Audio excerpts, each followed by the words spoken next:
Hello friends, आज के इस वीडियो में हम आरटीडी के बारे में डिस्कस करेंगे। उससे पहले अगर आप हमारे इस चैनल पर न्यू हैं तो चैनल को सब्सक्राइब जरूर करें। सबसे पहले हम आरटीडी का फुल फॉर्म देखेंगे। आरटीडी का full form resistance temperature detector होता है। ये पीटीसी के प्रिंसिपल पर बेस्ड होता है और ये एक पैसिव टाइप का सेंसर होता है। पैसिव टाइप के सेंसर का मीन ये है कि इसके ऑपरेशन के लिए हमें एक्सटर्नल पावर सोर्स की रिक्वायरमेंट होती है। पीटीसी का फुल फॉर्म होता है पॉजिटिव टेम्परेचर कोफिशिएंट। इस प्रिंसिपल के अकॉर्डिंग जैसे जैसे इसका टेम्परेचर इंक्रीज़ होता है उसी के करस्पॉन्डिंग उसका रेजिस्टेंस भी इंक्रीज़ होता जाता है। मतलब जैसे जैसे इसका टेम्परेचर बढ़ेगा उसी के साथ उसका रेजिस्टेंस भी बढ़ता जाता है। इसकी जो नॉर्मल टेम्परेचर रेंज होती है वो -200 degree centigrade to 850 degree centigrade होती है। अब ये जो टेम्परेचर रेंज है ये इसके मटेरियल पर डिपेंड करती है कि जो आरटीडी है वो किस मटेरियल का बना है। तो ये वाली जो टेम्परेचर रेंज है वो PT100 के लिए है। PT मतलब प्लेटिनम, और PT100 का मीन ये है कि या हम PT100 क्यों बोलते हैं इसको, क्योंकि जो प्लेटिनम मटेरियल का आरटीडी होता है वो 0 डिग्री सेंटीग्रेड पर 100 ओम के रेजिस्टेंस को इंडिकेट करता है। ये इस टेम्परेचर रेंज पर अपनी हायर एक्यूरेसी को प्रोवाइड कराता है। जनरली आरटीडी प्लेटिनम या निकिल के एलॉय का बना होता है। जनरली इंडस्ट्रीज़ में प्लेटिनम मटेरियल का यूज़ करते हैं आरटीडी में। इसमें जो रेजिस्टेंस और टेम्परेचर है उन दोनों के बीच जो रिलेशन है उसको इस एक इक्वेशन के द्वारा हम यहाँ पर एक्सप्लेन कर सकते हैं या डिफाइन किया गया है। RT = R01 + αT। यहाँ पर जो RT है वो वायर का रेजिस्टेंस है, जो R0 है वो मटेरियल का रेजिस्टेंस है। तो हमने यहाँ पर PT100 का यूज़ किया है तो R0 की वैल्यू या R0 की वैल्यू होगी यहाँ पर 100।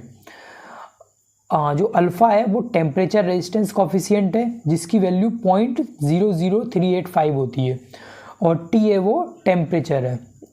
ये सभी जो हमारे जितना भी टेम्परेचर है वो सब डिग्री सेंटीग्रेड में ही होता है यहाँ पर। इसके बाद आरटीडी है वो अलग अलग टाइप में आता है। जैसे इसके अलग अलग टाइप होते हैं। एक तो अकॉर्डिंग टू कनेक्शन, एक होगा according to wire. According to connection होता है सिंप्लेक्स आरटीडी और duplex RTD. According to wire होता है 2 wire RTD and 3 wire RTD and 4 wire RTD. तो सबसे पहले हम सिंप्लेक्स टाइप का जो आरटीडी है उसका यूज़ हम शॉर्ट डिस्टेंस के लिए करते हैं। शॉर्ट डिस्टेंस के लिए नहीं, जो सिंप्लेक्स टाइप का आरटीडी होता है इसमें हम इनके पोर्ट को देखते हैं। जैसे ये वाला मान के चलते हैं हम आरटीडी है, ये आरटीडी है, इसके अंदर ये 3 वायर आरटीडी है। ये फर्स्ट वायर हो जाएगा, सेकंड वायर, थर्ड वायर। अब इसमें अगर केवल एक पोर्ट का यूज़ किया गया है तो ये सिंप्लेक्स आरटीडी होगा। अगर इसमें दोनों पोर्ट हैं, A और B दोनों पोर्ट हैं, तो ये डुप्लेक्स आरटीडी होगा। ज़्यादातर हम इंडस्ट्रीज़ में सभी जगह पर डुप्लेक्स टाइप के आरटीडी का यूज़ करते हैं। उसका रीज़न क्या है कि यहाँ पर हमारे पास 2 पोर्ट होंगे। अगर एट द टाइम एक पोर्ट हमारा ख़राब होता है तो हम उस टाइम पर दूसरे पोर्ट का भी यूज़ कर सकते हैं। और इससे हमें एक और भी फ़ायदा है कि अगर हम मान के चलते हैं कोई आरटीडी है वो किसी भी प्रोसेस का टेम्परेचर को मेज़र करती है। अब उसको हम 2 डिफरेंट लोकेशन पे हमें टेम्परेचर को इंडिकेट कराना है। तो हम एक से कनेक्शन हम एक पैनल को एक ट्रांसमीटर का हम इस वाले पर ले लेंगे और एक ट्रांसमीटर का हम दूसरी डिफरेंट लोकेशन पर ले लेंगे। तो हम एक ही आरटीडी से 2 अलग अलग जगहों पर टेम्परेचर को इंडिकेट करा सकते हैं। इसके बाद अकॉर्डिंग टू वायर तो वहाँ पर 3 वायर आरटीडी भी होती है, 4 वायर आरटीडी और 2 वायर आरटीडी भी होती है। जो 2 वायर आरटीडी होती है उसका यूज़ हम शॉर्ट डिस्टेंस के लिए करते हैं। शॉर्ट डिस्टेंस के लिए मतलब जैसे फॉर एग्जांपल हम कोई कंप्रेसर है, उस कंप्रेसर से उसी फील्ड में एक लोकल पैनल है, वहाँ पर हमें उस कंप्रेसर में जो भी प्रोसेस हो रही है उसके टेम्परेचर को इंडिकेट कराना है तो हम लोकल पैनल तक वहाँ पर 2 वायर आरटीडी का यूज़ कर लेंगे। जबकि जो 3 वायर आरटीडी होती है उसका यूज़ हम लॉन्ग डिस्टेंस के लिए करते हैं। लॉन्ग डिस्टेंस के लिए मतलब जैसे हम कंट्रोल रूम फील्ड है, फील्ड से हमें कंट्रोल रूम तक सिग्नल को पहुंचाना है तो वहाँ पे हम 3 वायर RTD का यूज़ करेंगे। अब इसमें जो थर्ड वायर होता है वो रेजिस्टेंस कंपनसेशन का यूज़ करते हैं। रेजिस्टेंस कंपनसेशन का मतलब कि जब जो खुद वायर का जो इंटरनल रेजिस्टेंस होगा वो उसके जो उस RTD का जो रेजिस्टेंस है उसके साथ ऐड नहीं होगा, इसलिए वहाँ पर उसमें जो थर्ड वायर होता है उसको हम रेजिस्टेंस कंपनसेशन बोलते हैं। और जो 4 वायर RTD होती है उसका यूज़ हम वहाँ उन प्लेसेस पर करते हैं जहाँ पर हमें हायर एक्यूरेसी की रिक्वायरमेंट होती है, तो जनरली हम 3 वायर RTD का ही यूज़ करते हैं। इसके बाद RTD को हम प्रोसेस लाइन में हम डायरेक्ट भी कनेक्ट नहीं करते। जैसे ये प्रोसेस लाइन है तो इसमें कोई भी फ्लूइड है, इसका टेम्परेचर को हमें वो करना है, मेज़र करना है, तो हम डायरेक्ट RTD को यहाँ पर नहीं माउंट करेंगे। उसके पहले हम यहाँ पर एक थर्मोवेल को लगाएंगे। यहाँ पर थर्मोवेल्व लगी होती है, उस थर्मोवेल्व के अंदर यहाँ पर RTD लगी होती है। तो इसका भी अलग अलग रीज़न होते हैं। एक तो ये डायरेक्ट जो RTD होती है वो हमारे फ्लूइड के कांटेक्ट में नहीं आती, और दूसरा हमें जब RTD को रिप्लेस करना होता है तो हमें जो हमारी लाइन है उस लाइन को भले चालू ही रहे, हम चालू ऑन लाइन में भी हम इसको RTD को रिप्लेस कर सकते हैं। तो वहाँ पर हम थर्मोवेल का यूज़ करते हैं।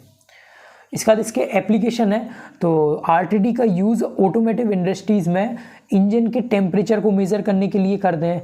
ये जो ऑटोमेटिव इंडस्ट्रीज़ है, मोटर वाहन इंडस्ट्रीज़ हैं, उनमें जो इंजन है उसके अंदर जो भी ऑयल है उसको उसके टेम्परेचर को मेज़र करने के लिए हम RTD का यूज़ करेंगे। या उसमें जो ऑयल टैंक है उस टैंक का टेम्परेचर कितना है उसके लिए भी हम RTD का यूज़ कर सकते हैं। प्रोसेस इंडस्ट्रीज़ में पाइपलाइन में फ्लो होने वाले फ्लूइड के टेम्परेचर को भी मेज़र करने के लिए हम RTD का यूज़ करते हैं। RTD का use power electronics, computers, consumer electronics, industrial electronics ETC में भी RTD का यूज़ करते हैं। वहाँ पर भी हम इससे टेम्परेचर को ही मेज़र करते हैं। कंप्रेसर जैसी हैवी रोटरी मशीन्स हैं जिनमें टेम्परेचर को मेज़र करना होता है, वहाँ पर भी हम RTD का यूज़ करते हैं। इसमें लूब ऑयल होता है, लूब ऑयल के टेम्परेचर को मेज़र करने के लिए भी हम RTD का ही यूज़ करते हैं। तो इसके और भी कई सारे एप्लीकेशंस होते हैं। इसके बाद हम इसके एडवांटेजेस और डिसएडवांटेजेस को और देखेंगे। जो सबसे पहले हम इसके एडवांटेजेस की बात करें तो linearity over wide operating range, मतलब इसकी जब हाई टेम्परेचर रेंज होगी, मतलब जैसे इसकी है -200 degree centigrade to 850 degree centigrade, मतलब जब जो अपनी हायर टेम्परेचर रेंज पर भी जब ये ऑपरेट हो रही होगी तब भी इसकी लीनियरिटी सेम रहेगी, मतलब इसमें हमें वेरिएशंस नहीं मिलेंगे या फ्लैक्चुएशंस नहीं आएंगे। फिर सेकंड है इसका वाइड टेम्परेचर ऑपरेटिंग रेंज। इसकी वाइड टेम्परेचर ऑपरेटिंग रेंज है, मतलब इसकी काफ़ी बड़ी रेंज के लिए हम इसका यूज़ कर सकते हैं। -200 डिग्री सेंटीग्रेड से 850 डिग्री सेंटीग्रेड तक के टेम्परेचर को हम इसकी हेल्प से ईजिली मेज़र कर सकते हैं। और हायर एक्यूरेसी ये हमें प्रोवाइड कराता है, गुड स्टेबिलिटी प्रोवाइड कराता है, stability maintain over a long time, मतलब लॉन्ग टाइम तक हम इसका यूज़ कर सकते हैं। किसी भी जगह पर जब यहाँ पर RTD का यूज़ हो रहा है तो हम उसको लॉन्ग टाइम तक हमें ये एक्यूरेट रिजल्ट प्रोवाइड करा सकती है या कराती है। इसके जो डिसएडवांटेजेस हैं तो सबसे फर्स्ट है कि bridge circuit is needed with power supply. इसके ये एक पैसिव टाइप की का सेंसर है, तो इससे हमें पावर सप्लाई की आवश्यकता होगी। अब हम इसके डिसएडवांटेज देखें तो अ bridge circuit is needed with a power supply. जैसा कि हमने पहले भी डिस्कस किया था, ये एक पैसिव टाइप का सेंसर है। पैसिव टाइप का सेंसर है तो इसको अपने ऑपरेशन के लिए एक्सटर्नल पावर सोर्स की रिक्वायरमेंट होगी। साथ ही इसमें हम एक ब्रिज सर्किट की भी आवश्यकता होगी। तो यहाँ पर हम ब्रिज सर्किट का भी यूज़ करते हैं और पावर सप्लाई भी हमें इसे एक्सटर्नल देनी पड़ती है। हायर कॉस्ट देन थर्मोकपल की कंपैरिजन में इसकी कॉस्ट ज़्यादा होती है, और थर्मोकपल की कंपैरिजन में इसकी एक्यूरेसी भी ज़्यादा होती है, क्योंकि हम यहाँ पर 3 वायर 4 वायर RTD का यूज़ कर सकते हैं जहाँ हमें ज़्यादा टेम्परेचर रेंज की रिक्वायरमेंट है। इसके ऑपरेशन के लिए हमें 3 वायर और 4 वायर RTD का ही यूज़ ज़्यादातर करते हैं, क्योंकि हमें जहाँ भी RTD का यूज़ किया है उसका हमें लॉन्ग डिस्टेंस के लिए यूज़ किया हुआ, क्योंकि हम सिग्नल को मैन कंट्रोल रूम या MCR में पहुँचा ही रहे होंगे फील्ड से, और ये शॉक और वाइब्रेशन से अफेक्टेड होती है। तो RTD के इस टॉपिक में अगर आपको कोई भी डाउट है या कोई भी क्वेरी है तो आप नीचे कमेंट करके पूछ सकते हैं, और आप चाहते हैं कि मैं कोई भी इंस्ट्रूमेंटेशन से रिलेटेड कोई भी अदर टॉपिक पर कोई वीडियो बनाऊं तो आप मुझे सजेस्ट भी कर सकते हैं। Thank you for watching.